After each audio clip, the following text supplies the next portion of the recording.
okay, this happens, but it'll pass away. So you might not be affected too much. This is also another area that we need to work on. Then number 3, universal compassion, inclusive of self. Inclusive of self, meaning that we talk about compassion. Generally speaking, when we feel the love and affection of somebody else, naturally you feel that you feel at ease.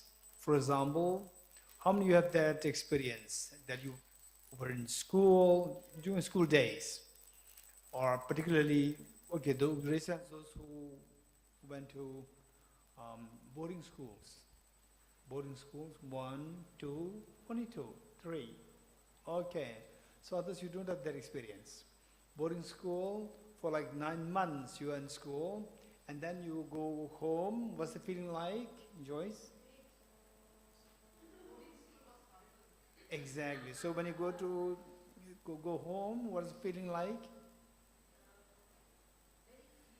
Extremely children behave at school. When they come home, how they behave. Just look at it. When they come home, they're like a tiger at home. At school, they're like a cat. You getting it? This is how they feel the freedom at home. Because of what? Because of the love. The love the child gets from the parents, particularly from the mother. Okay, this is extremely important. So with this, when you feel that, then your mind automatically subsides. You feel the freedom. That is another, and of course, again the thing is that you have to practice compassion. You have to practice universal compassion. And you will ask me, how? No, you have to practice it. This is not how it works. When you say that this is something which helps you, then you have to learn how to practice it. How? What is methodology? So oftentimes, I listen to many talks, and the people, they talk about, oh, you should have. In fact, it was a very, very important lecture, maybe annual lecture organized by one very important institution. I'm not going to mention the name. And the institution requested me to be the chairperson for that talk. And it was a huge institution. And the lecturer was, I think, Padma Bhushan awardee. He had, to his credits, there were so many books. And he was going to speak on the latest book that he wrote. And the lecture was for 1 hour. At the end of the lecture, what he concluded that you will be most happy if you will have the communion with the ultimate. This was what he concluded. And he did not say how to have the communion with the ultimate. He didn't say this. He talked about happiness, happiness, happiness, and finally he said the real ultimate happiness you will get when you have the communion with the ultimate. And it was just left there, suspense. And then as a chairperson, then I went there and said that your second book should be on the how to have this communion with ultimate. How? What is ultimate and how to have the communion. So this is what I said. So the point is that for all these things, if you don't know how to ask the correct question, then you will never grow. You will not know how to grow. And you will not grow.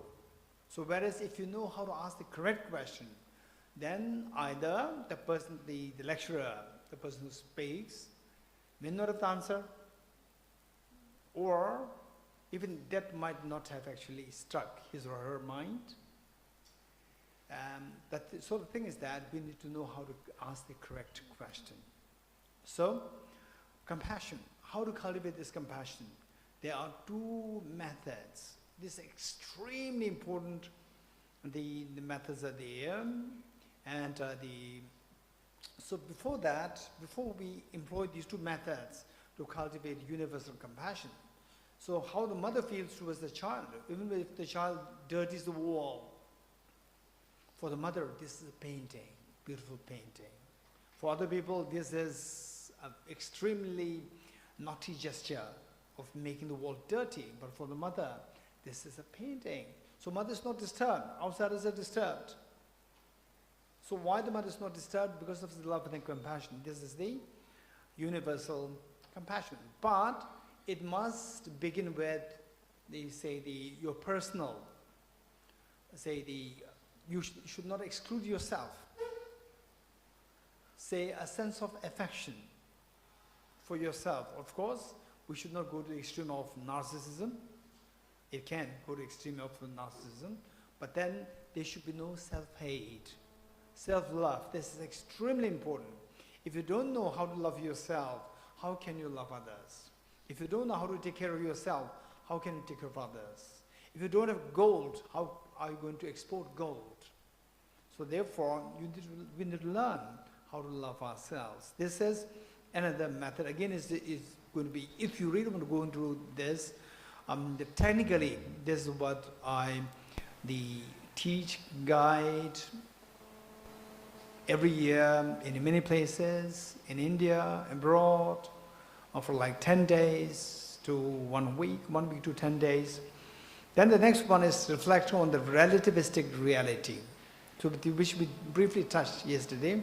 And then finally, waking up from the sleep of ignorance, which we learned yesterday. Just very briefly, what we learned is that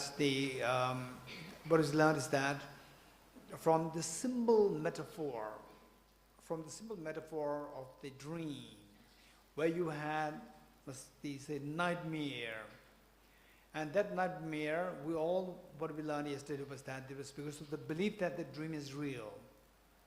When you see the dream is real, then the nightmare affects you. There's so much of, the fear, heart palpitation, sweating, everything happens. The moment you wake up, your fear dissolves. So, what makes a fear dissolve? This is exactly what we want in a real life. That the fears, anxiety, unhappiness, stress, and the panic attack, right? All these should subside. So, how to subside? All these methods will help, like, a good management. Good management, you require all the skills. Managing the teachers, managing the students discipline, what if something happens like this, how to manage it, and then how to improve the education quality, ethics, public relationship, and how to encourage the students who are who are more introvert, how to encourage them, and so forth. So there are so many areas that an administrator of an institution should have the skills in. So likewise, to manage your emotion, it is like managing the whole, the institution within yourself. So for this, minimum these 5 skills are there. And then finally, for example, like, in Arctic Circle, Arctic or Antarctica, Arctic Circle. So say Arctic Circle, 1,000 years ago, on the iceberg, on the glaciers, you can build houses. You can stack houses. Now, all these, the houses meaning like the igloo, right, or whatever, you can stack. But nowadays, you do have the houses also, proper houses, with the wood, and you can stack. But once with the global warming,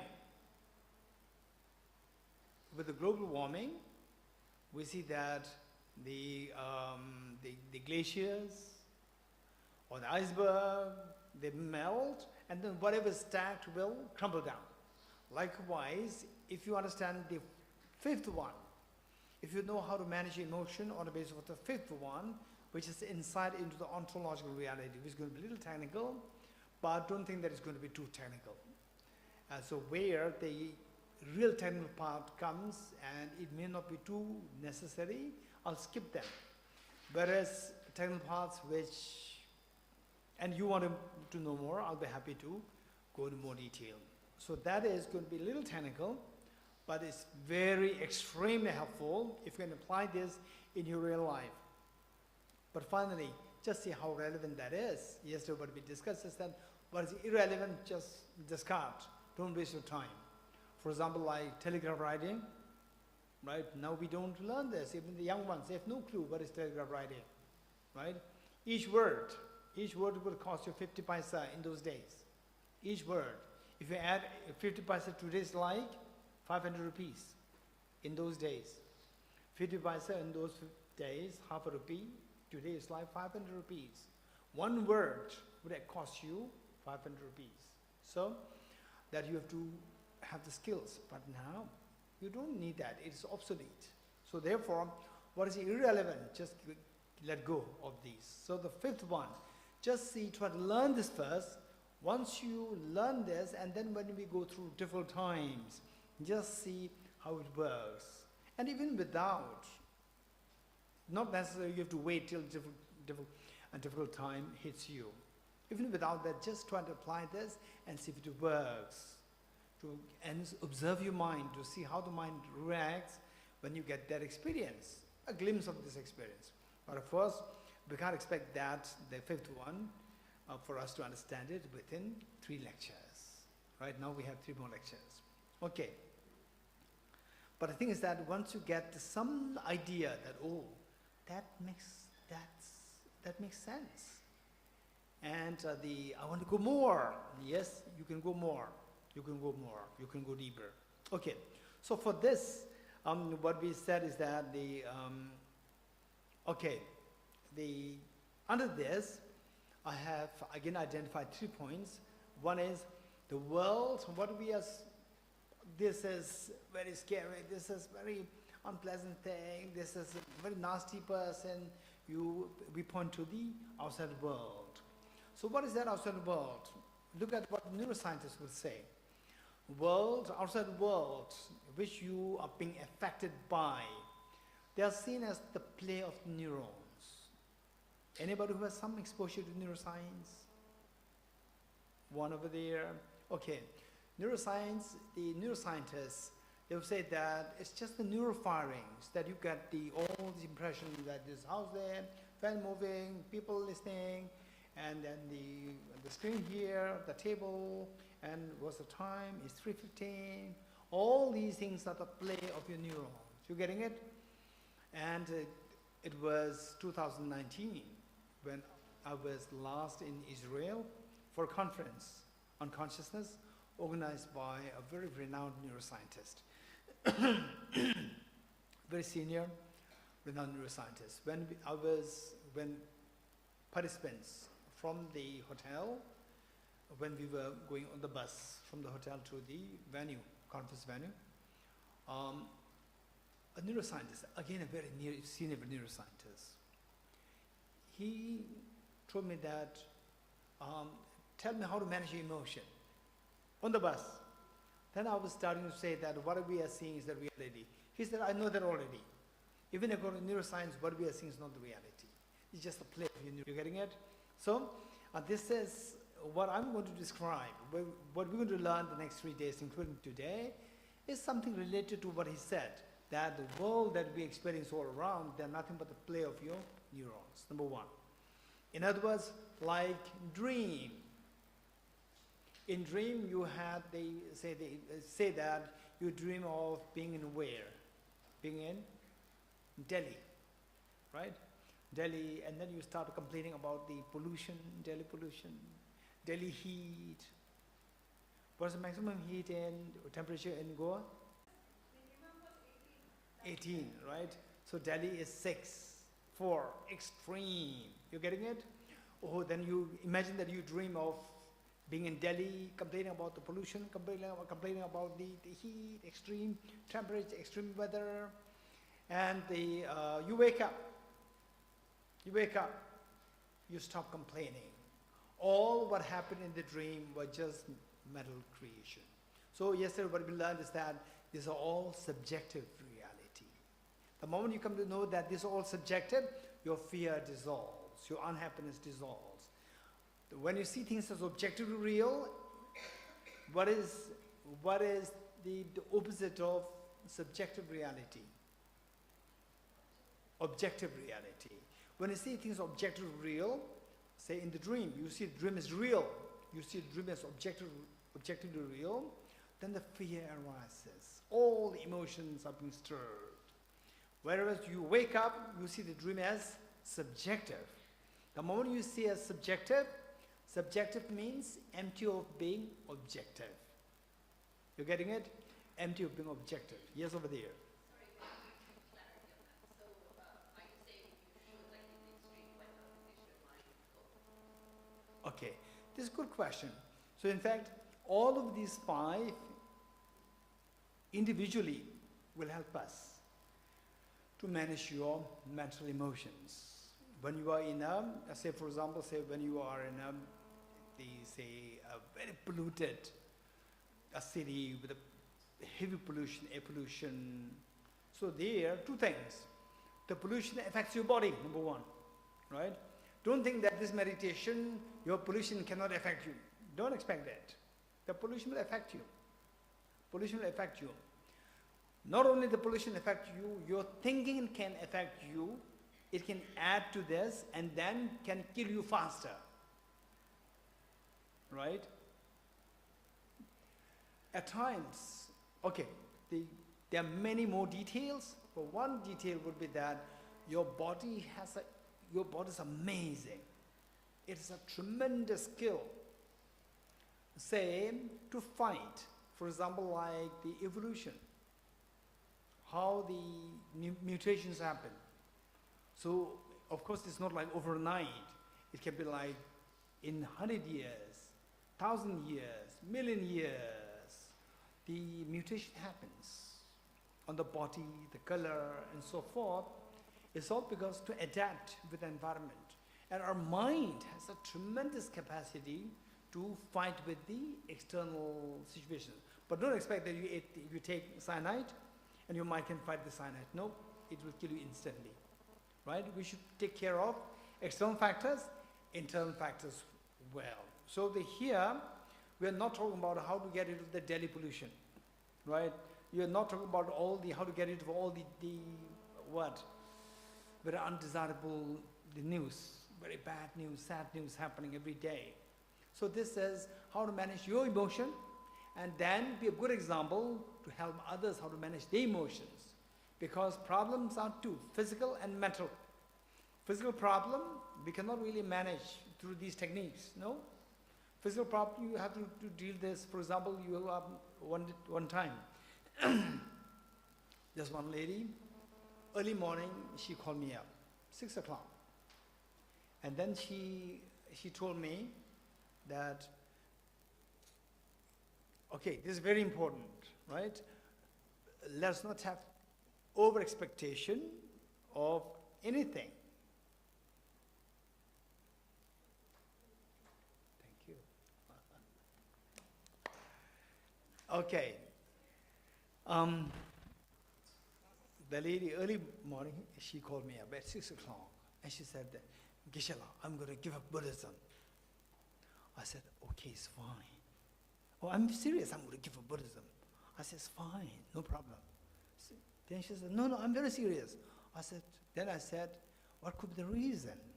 She said that all these last 3 years, I've been praying to Buddha, I've been praying to Buddha. And my prayers are not answered. May I know what prayer you said? And she said that one of my relatives is not getting a job. And I prayed to Buddha for the last 3 years that my relative should get a job. Then I said, okay, now I know, now I come to learn what made you become a Buddhist. If your relative requires a job, don't become a Buddhist, I said. If you are hungry, don't become a Buddhist, go to kitchen. You're getting it? If you're hungry, don't become a Buddhist, go to kitchen. If you're hungry, don't study this. These 5 methods, don't study, go to kitchen. If you're hungry, don't imagine that these 5 will remove your hunger. It will not. If you have the COVID, go to hospital. Don't study these 5. You're getting it? These 5 are not to tackle your COVID. These 5 are not to tackle your hunger. These 5 are not to tackle the air pollution. These 5 are not to tackle your global warming. So they have their own respective remedies. One problem which is so severe today is the mental ill health. For this, we require these. It's not for anything else. Okay. So, and each of these 5, individually, they can help. For example, like say the 10-day Goenkaji's 10-day Vipassana meditation. This is more coming out of the first point. Just do that, it'll help you greatly. But don't think that this is complete, because simply by being a good sociologist, right? Sociologist, my study, my topic, or being a physics, this alone will not give you food. You have to cook your food, right? For food, when you become sick, the lab will not help. You have to go to hospital. You have to know the different areas. So you are not just one single entity. You have a multi-dimension, because of which you require, for example, you are eating food. You also go for gym. You also go to hospital. And you also go to schools. So you have, if you go like this, then you have to also go for shopping, clothes, right? And then the administration like bank, Aadhaar card, PAN card, and all these you require. So these are not managed by one person. So likewise, one system per se cannot manage everything. Don't forget it. Sometimes people give a false hope that one is like the panacea to heal all. Okay, now we see that these all have the unique dimension to help us to cope with our emotions. Now the last one, which is extremely powerful, if you get it, this is very powerful. And at the same time, you should get a glimpse of this. Only when a glimpse of this, then meanwhile, I would say that even if you are so interested in the 5th, still I would recommend that you don't neglect the first 4. All 5 are important to manage emotions. So, so since that we have only 3 more sessions, I'm going to now quickly go through this. So number 2, the B, the world is a play of the mind for Chittamatra, meaning that everything is just like a dream, just like a dream. Even what is happening, the fan moving, and the traffic, and you with your family members, you having food, and you expecting holidays, planning for holidays. All these are just play of the mind. And again, when I say the play of the mind, it's not like, so you just imagine it. No, yesterday we made the distinction. Imagination and the reality, don't mix up the 2 things. So when I say everything's a play of the mind, doesn't mean that everything's imagination. It's very different. So this requires more systematic studies. Whereas if you come to know that everything is like your own mind, play of your mind, then the mind is in your hand. So everything is, you get a feeling so like everything's in your hand, you get a sense of freedom. This is again another thing. Then there's the play of the conceptuality like dream for the philosophers. So this part, which I like to share with you here, and with the text. So the text that you got, hard copies that you got, is from here. Oh, Joyce, you have this also? Yes. Okay. So this book has it's a compilation of extremely important texts, one of which is what you are studying now, in Praise of Dependent Origination. Okay. So for this, let us quickly revise what we did yesterday. The five mental functions. There are millions of mental functions. I'm going to quickly revise the 5, because without these, then what we're doing will not make much sense. So finally, what is mental stress, panic attack, depression, anxiety, stress, sadness, uneasiness, and discomfort? What is this? It's all happening on the level intention. Level 5, intention to run away from the difficult situation, to run away from the undesirable situation. And you cannot run, and you continue to run. So you try to reject the situation, and you cannot reject fully. So that is a constant, the fight happening. That is known as the involuntary fight happening. This is, or resistance. This is stress. And if the stress, it can be extremely intense. When it becomes intense, it's anxiety attack or panic attack. If it can be prolonged, it can become chronic depression. Okay, so how to manage this? To manage the intention, to make sure that involuntary resistance of the mind, to stop that, we have to manage the number 4, the feeling. Because when you feel calm, right? Let's say, for example, let's say in the night, let's say your sister comes in the facade of a ghost. And you think that there's a ghost or there's a robber there, and there's so much of fear in you. Finally, the sister discloses the identity. Then you see that instantly what happens? You feel calm. You agree? You feel calm. Why? Because this is not a threat to me. It's not a threat to me. Okay, so the feeling, unpleasant feeling, disturbed feeling changes to the calm feeling, right? Okay, then another say, okay, calm feeling, because of which the mind will embrace rather than reject. So why this calmness comes to you?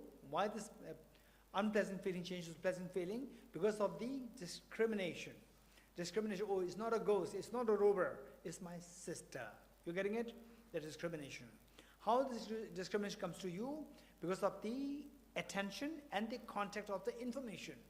Right information, when the sister removes the veil, then you see that, oh, it's my sister, right? So the information, through the contact of the information, which you paid attention, and that the correct discrimination, that will change your feeling from unpleasant to the pleasant, and that the intention to resist will stop, and the mind will embrace. That is mean of the calmness.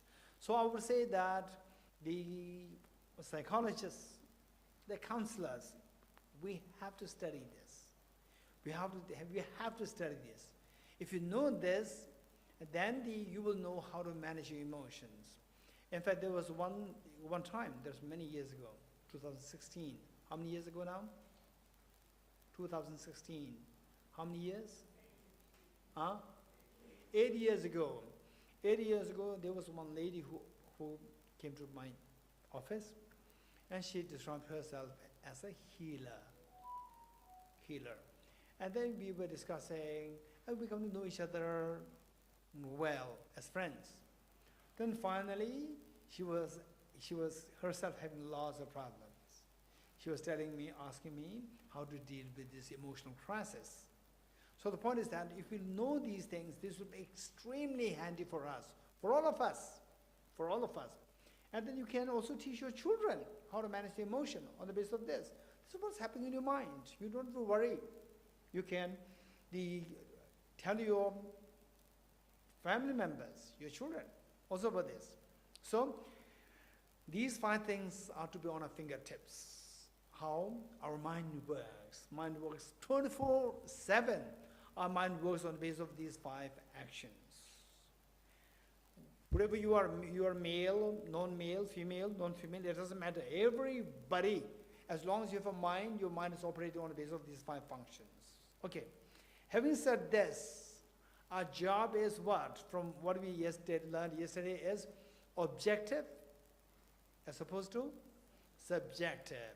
So what we learned, if you could remember, that which of the 2 perceptions, seeing things as objective or seeing things as subjective, helps you to calm down your mind? Seeing things as subjective. You getting it?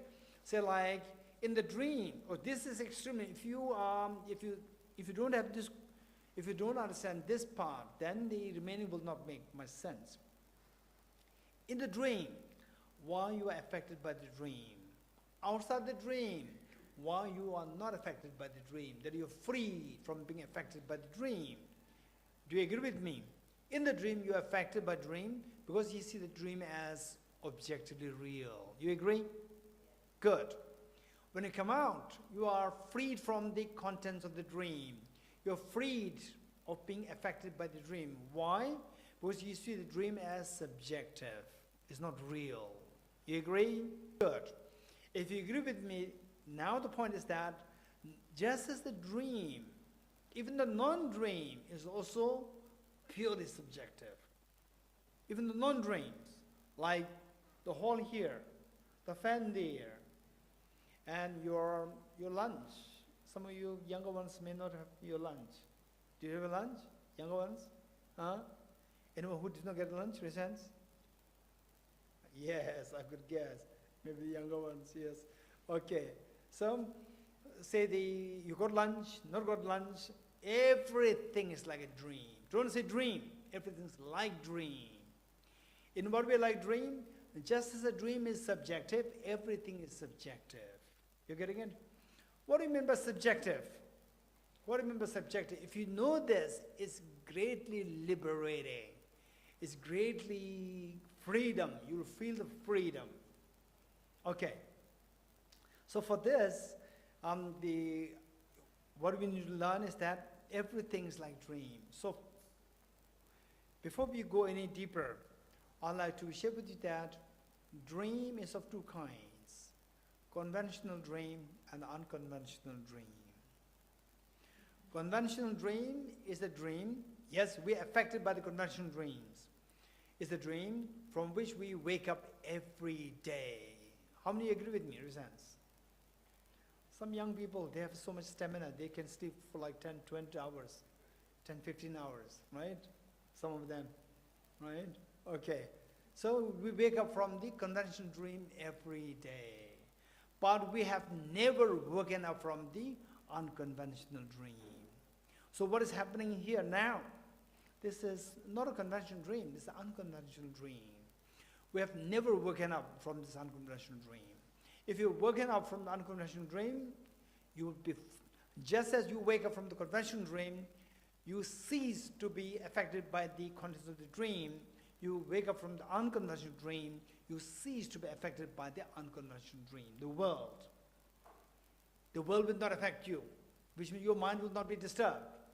It doesn't mean that when you go to Delhi or when you go to a very disturbing places, that you will not be affected. Your body will be affected, but your mind will not be affected. And then if you go deeper, even your body can be protected, it will not be affected. Initially, your mind will be protected once you know that everything is like a dream. Okay. So, from this, on the dream, in the dream, we see that there's a discrepancy between the appearance and the reality in the dream.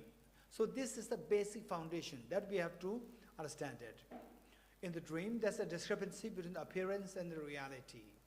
Okay, how many, just somebody tell me, do you agree with me that in the dream, there's a discrepancy between appearance and the reality? You agree? Not agree. If you agree, raise hands. Good. If you agree, just tell me in what way there's a discrepancy. What is that discrepancy between the appearance and the reality in the dream? Raise hands. Anyone? Yes, over there.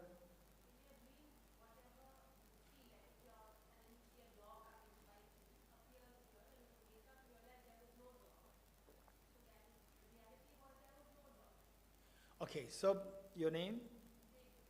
Devya. Devita. So what Devita is saying, do you just agree with Devita that in your dream, let's say that you dreamt of a dog chasing you.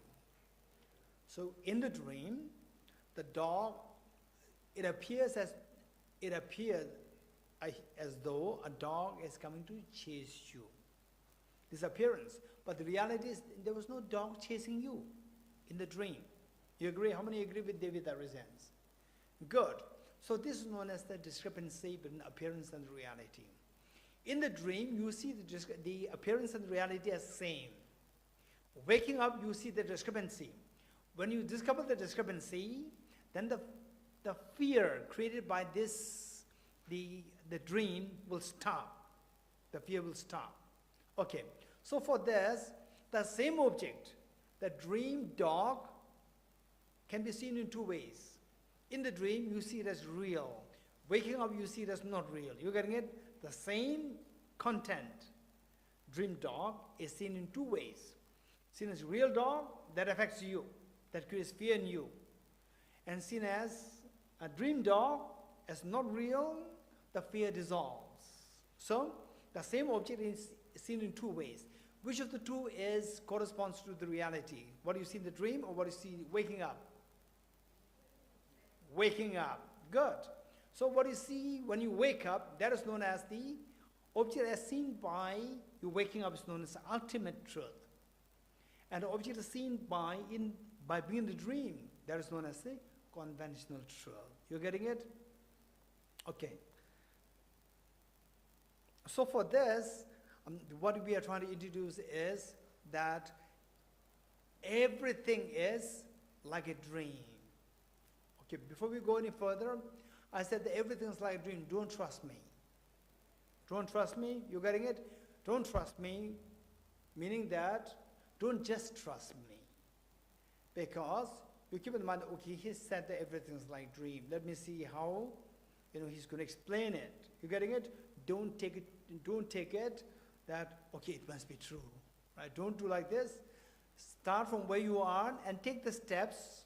You can intellectually learn it, but mentally move only when you're convinced. When you're not convinced, don't move. Stay with your own belief. For example, like, no, everything is real. Look, the table is real. In fact, in my monastery, when I was explaining this to my juniors, I said, everything is like a dream. And one junior monk, he said, no, look, I can hear this. It's real. This is required. You getting it? This sense of the confidence is required. What you believe must be very strong. And then, but don't be close-minded. Be open to the other concepts. When I say that, if it's like a dream, and this young monk said that, no, I can see this, I can hear this, it's real. So with this conviction and maintaining a sense of openness, then what happens is that, oh, that's true. Then you start to unfold a deeper reality. As you are more convinced with the deeper reality, then you can take steps into that realization. Okay, so we talked about the ultimate truth and the conventional truth, meaning that everything is like a dream. In the dream, you see one way. You wake up, you see the same thing in another way. You agree? So now tell me in your own words, in dream, how do you see things? Waking up, how do you see things? Quick, just no need for, they say, the very precise articulation. In whatever thoughts come to you, just let me know. Quick. In the dream, how do you see things as? Waking up, how do you see the dream as? Just speak your mind. Quick. Huh? In the dream or waking up? In the dream, you see it as real. Waking up, it was surreal. Yes? Yes, no? Okay. Tell me how?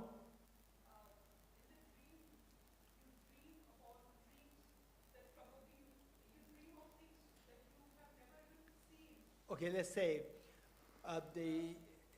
you dream of, let's say, you have never been to Delhi. And imagine that you dreamed of being in Delhi. Then?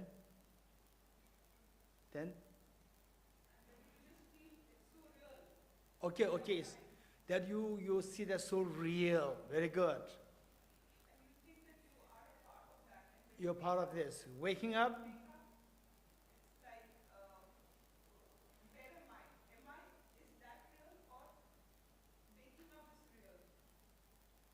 Waking up, you will realize that I'm in Goa, I'm not in Delhi. That's right. In the dream, you felt that it was so real that this is Delhi. Very good. Anyone else? Yes.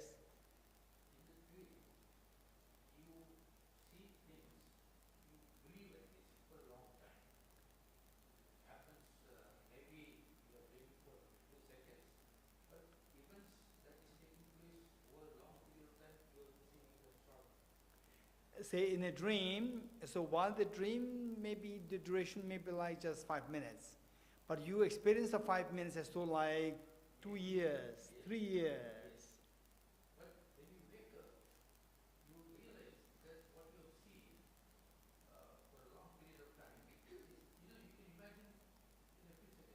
It is split of a second. Okay, this also what can happen. Anyone else? Yes. In dream there's no control. Waking up there's some degree of control. Very good. Anyone else? Yes.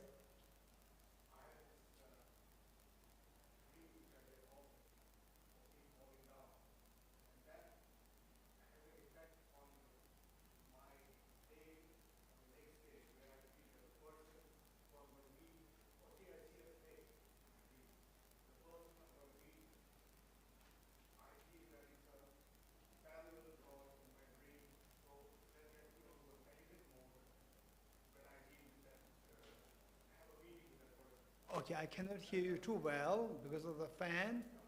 You're too far away.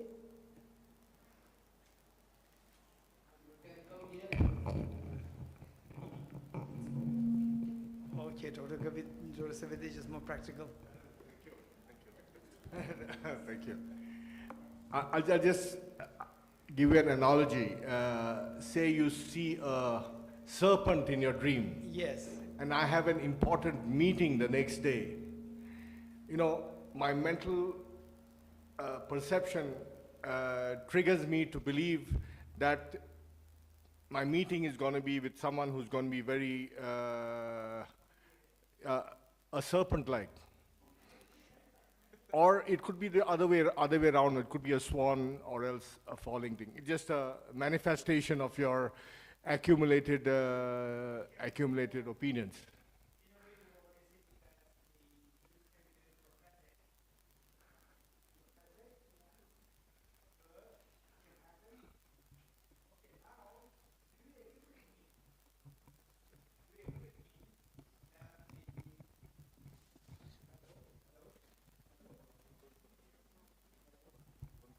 Hello, hello, thank you.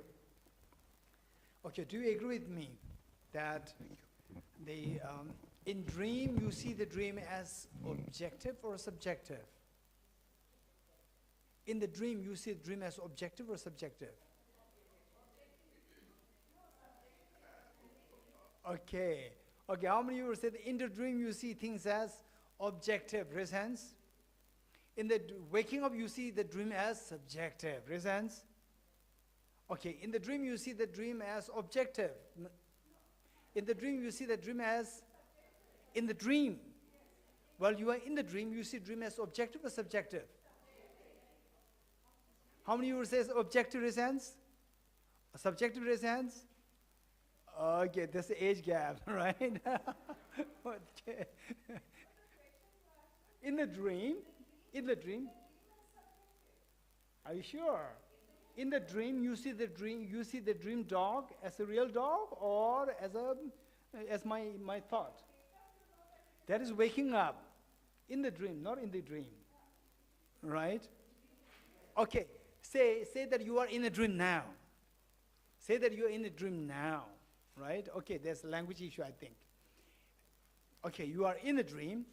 You are in the dream now, and you dream of a dream ghost. You see the dream ghost as objective or subjective? Very good. Okay, objective. Waking up, you see the dream ghost as? Very good. Do you agree with me? When you say that the dream ghost is subjective, implicitly what I'm saying is that dream ghost is empty of objective existence, yes? Not difficult, little technical. When you say that the dream ghost is subjective, okay, now you're already woken up.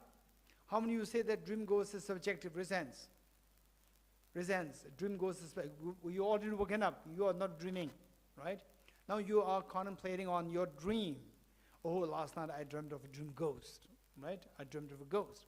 So that dream ghost is subjective. If you agree, raise your hands. Good. So when you wake up, you see the dream ghost as subjective. When you see that dream ghost as subjective, it implies, do you agree with me? It implies that it is empty of objective existence. You agree? If you agree, raise hands. Okay. Can somebody paraphrase what I said? Not necessarily word to word, but you just explain what I said, so that we can go further. Quick, somebody, not to waste time. Over the air.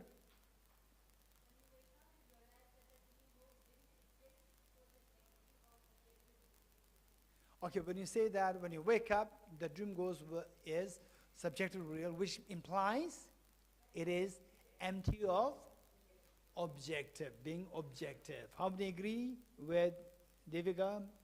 Good. Okay, now if this is what you understand, what we are learning is that nothing exists objectively. You getting it? Nothing exists objectively means everything is subjective, right? You don't have to agree with me right now. You're getting it? Don't be scared, right? Sometimes when you get a feel of this, it can be quite scary. But this feel of the fear is not because for any other reason. It's because of our chronic belief, chronic ignorance, being in the dream for too long, being in the unconventional dream for too long. You're getting it? So therefore, when you say that everything is subjective, it can give a tinge of fear within you. So you don't have to believe in it as of now. Only when you're convinced, then that's a different story. And once you're convinced, it has a tremendous emotional healing. Initially, there's a little bit of fear. This fear because of the clash with the new, developing a new thought process with your chronic belief. There's a clash that is manifest in the form of tinge of a fear. When you continue with this, then the chronic ignorance will subside, and then this new thought will overtake. Is extremely healing. That you have to decide. You don't have to wait for me that, oh, now you are feeling this. No, you will feel it yourself. So finally, you have to do it. If you don't do it, it will not happen to you. Okay. So for this, what is important is, what we are learning is what? That everything is subjectively real. Nothing is objectively real. You don't have to believe in it now. You getting it? Just learn. Recently, I was so happy to see something in my WhatsApp. Somebody sent it. I was so happy. For how many of you this makes sense? It says, entertain. What is the mark of maturity? And it says, one of the marks of maturity is a person who can entertain a concept without accepting it. You understand what it says? Who can entertain? For example, you tell me that, oh, Goa is the what? Goa is the land where Jesus Christ was born, right? If you say this, okay, I don't have to believe in you. But I go out and then say, I went to Goa, and Goa people, they say that Jesus Christ was born in Goa. I don't believe in it, but this is what they said. So I entertain your concept. I didn't say that, no, I don't want to listen to this, right? I didn't do that. I listened to you, but I don't believe in what you said. You're getting it? So entertaining a concept without accepting it. You're getting it? This should be our approach. This is so beautiful. Okay, so with this, so what are you going to entertain? Hey, what are you going to entertain without accepting at this moment? That everything is subjective. So your question is, how do I know this? So it requires several steps to reach there. The first thing, to say everything is subjective means nothing is objective. You agree? Not agree. It implies that. Now for this, Don't say that, oh, he's everything is subjective, nothing exists. Don't say that. If you really want to understand everything subjective, nothing is objectively real. If you really want to understand this and have a deeper implication on your emotional world, that the healing of your emotions take place, if this is what you want, then we have to, don't equate pure subjective existence with nothingness. Don't equate the two. Don't equate the two. You're getting it? What did I say? Don't equate subjective existence and nothingness. You're getting it? Don't equate the two. Okay, how not to do that? Before we dive into this subject, which is a little complicated, but all of you, and I know that some of you have some friends with the monastic scholars, but most of you don't have the friends with the monastic. That's lucky. Otherwise, you may tell them that we studied the topic emptiness, right? Emptiness, empty of objective existence. And the monastic scholars, they'll be amazed. They'll ask you, for how many years you studied? You say, no. For 10 years? No. Then? For 10 months? No. Then? For two months? No.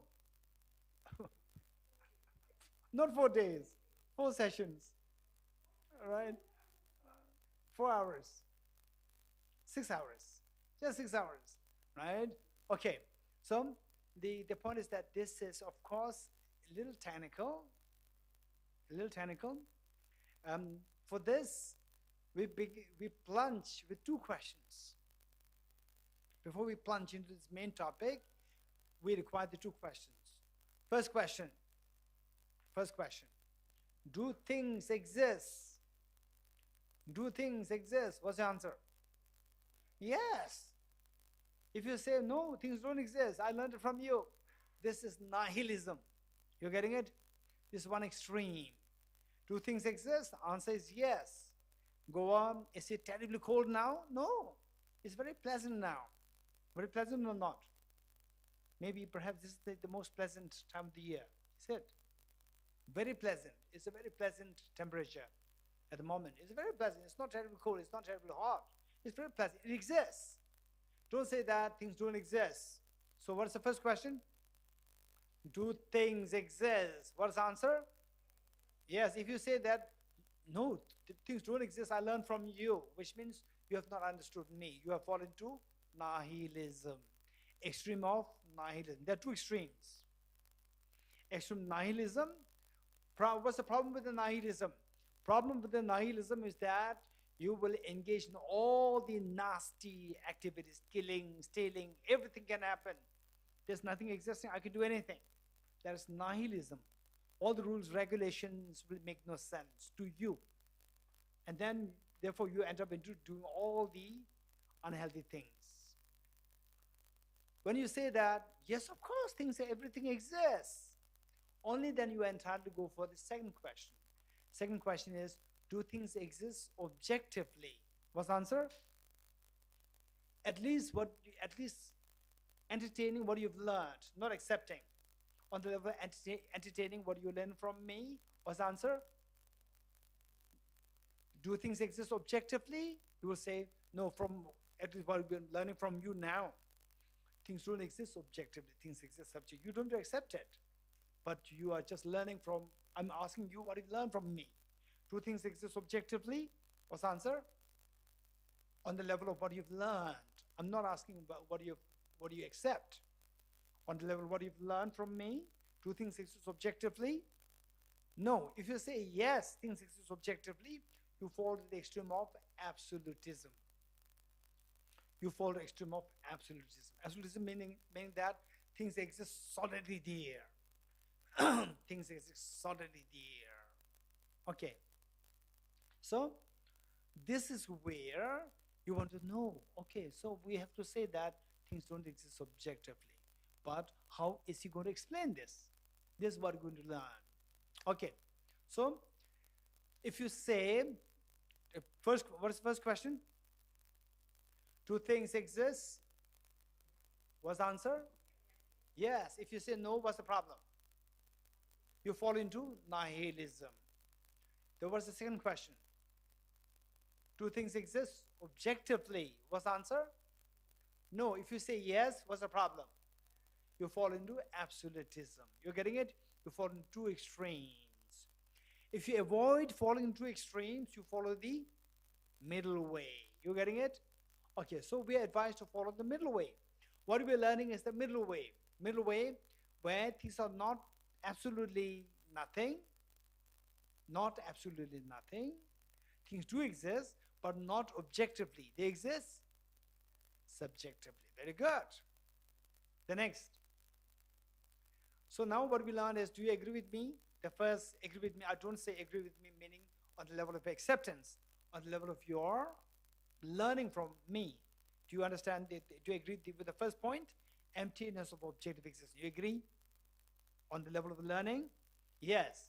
So emptiness of objective existence. Many people, even scholars, Buddhist scholars, meaning the people who teach Buddhist philosophy in universities, many of them, even they fall into nihilism, right? So they say that in Buddhism, there's nothing. There's no self, there's nothing. Everything is empty. This is nihilism. This is not the correct understanding. So now, emptiness, from what you learned earlier, emptiness is the meaning of the middle way. Not nihilism, not nihilism, not absolutism is the middle way. How middle way? You should be able to explain it. How middle way? First, okay, if I say A equals B, B equals C. So your job is to tell me that A equals C. Okay. Likewise, emptiness equals dependent origination. And dependent origination equals the middle way. Therefore, emptiness equals the middle way. Very good. Okay. How? Again, always learn how to ask the correct question. You getting it? We have to learn this, how to ask the correct question. Then you get the point. If you don't know how to ask the correct question, you will never get the point. And then everything becomes blind faith. Okay, first, how is emptiness, how is it that emptiness equals dependent origination? 5 points.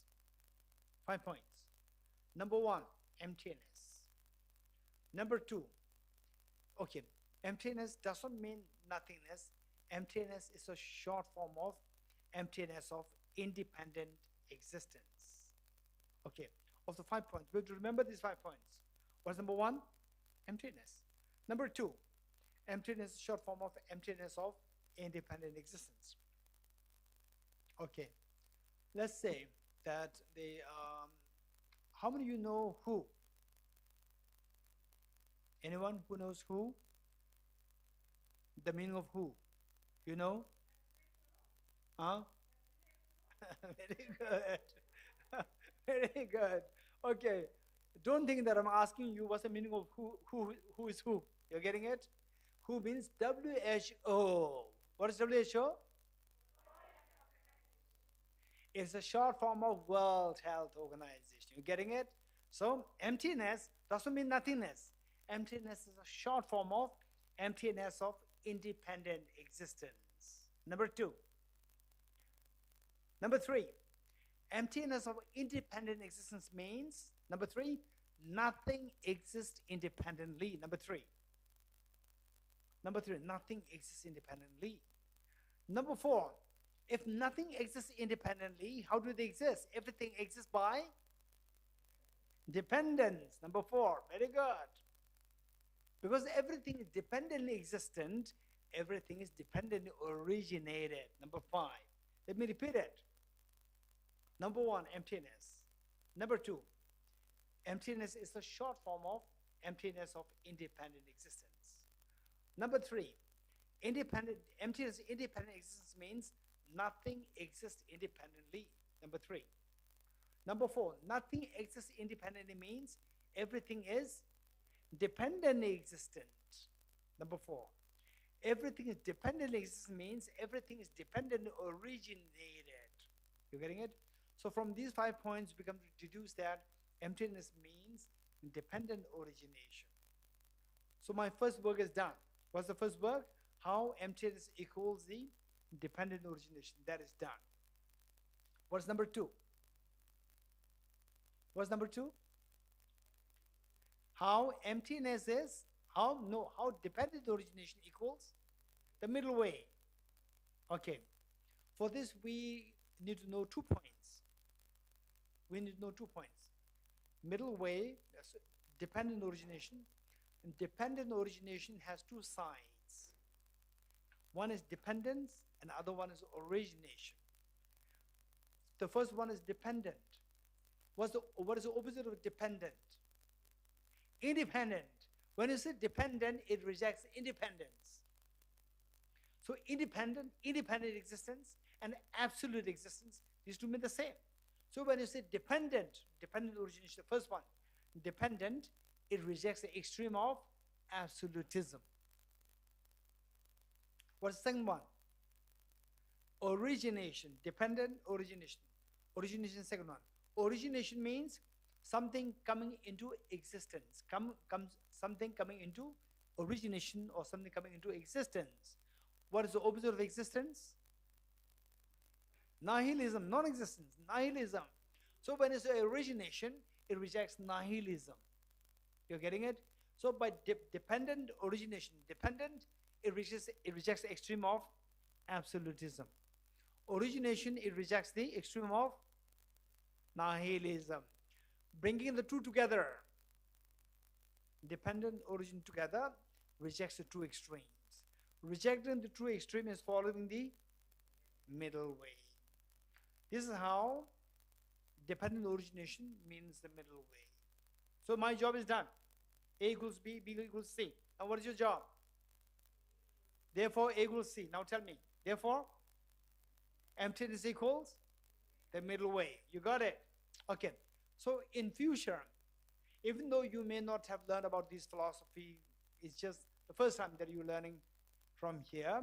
Later on, even if you were to meet with some people who claim that Buddhist philosophers, if they say that in Buddhism nothing exists, you can say that, confident you can say that it is not true. You're getting it? You can confidently say that, no, in Buddhism everything exists. Buddhist philosophy, it doesn't say that nothing exists. Okay, so from this what we're learning, the main thesis that we are trying to learn is that nothing exists objectively. Everything is empty of objective existence. So this becomes the flip side